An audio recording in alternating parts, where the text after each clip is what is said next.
I'm Graham Johnson from the Port of Tacoma. Here's what's happening on Pierce County's working waterfront.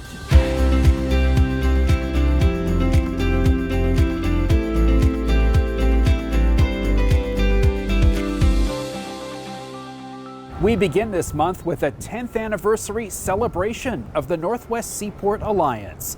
The NWSA held its first State of Trade event in late October, featuring industry leaders and Governor Bob Ferguson.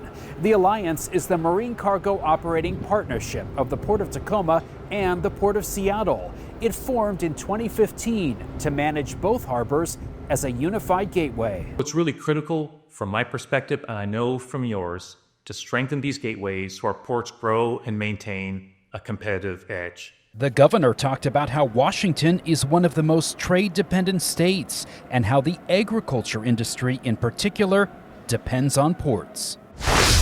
Enrollment is now open for Tacoma Public Schools' new Skills Center on port property along the Foss Waterway. Construction is well underway on Maritime 253. When it opens next fall, Maritime 253 will offer education pathways focused on sustainability, technology, port operations and logistics, and advanced maritime manufacturing. Enrollment began in late October for high school juniors and seniors in districts from across Pierce County. They can attend Maritime 253 free of charge. The Skills Center building is part of the Maritime Center project, which includes a new port business office. In October, contractors added concrete to the upper floors of the building. They also began stormwater improvements on East 11th Place and will pour new sidewalks, pavement, and a crosswalk. The new port building opens in 2027. The port's focus on growing the workforce of the future is leading to a new investment in on-the-water training. The port increased its contract with Workforce Central by $150,000 to support the Youth Marine Foundation's Seamanship Readiness program on the training vessel Doolin-Rogers. The program will enroll 60 participants every year. Community members took a free tour of the port aboard the Doolin-Rogers in late October as part of a Coffee with Commissioners event. Commissioners Deanna Keller and Don Meyer answered questions about the port and talked about the importance of international trade for the community.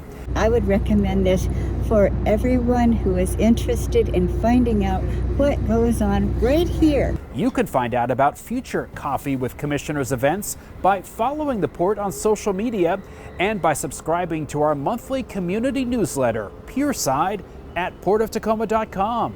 Pier Side includes links to agendas for commission meetings, which are held at the Fabulage Center off Port of Tacoma Road. Meetings start at noon, and public comment is welcome. A company based in Fife is this year's Globe Award winner from World Trade Center Tacoma.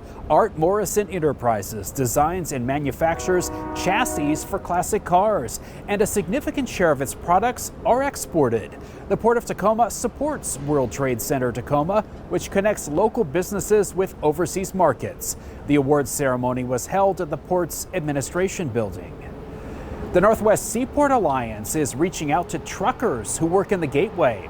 In September, during National Truck Driver Appreciation Week, the NWSA joined TOTE in meeting with drivers at their Tacoma terminal, where Alaska-bound trailers are delivered. NWSA and Port of Tacoma are here to say thank you to our truck drivers for all the work that they do for us. Staff also reminded drivers that trucks servicing domestic terminals will soon need to be model year 2007 or newer because they meet strict emission standards.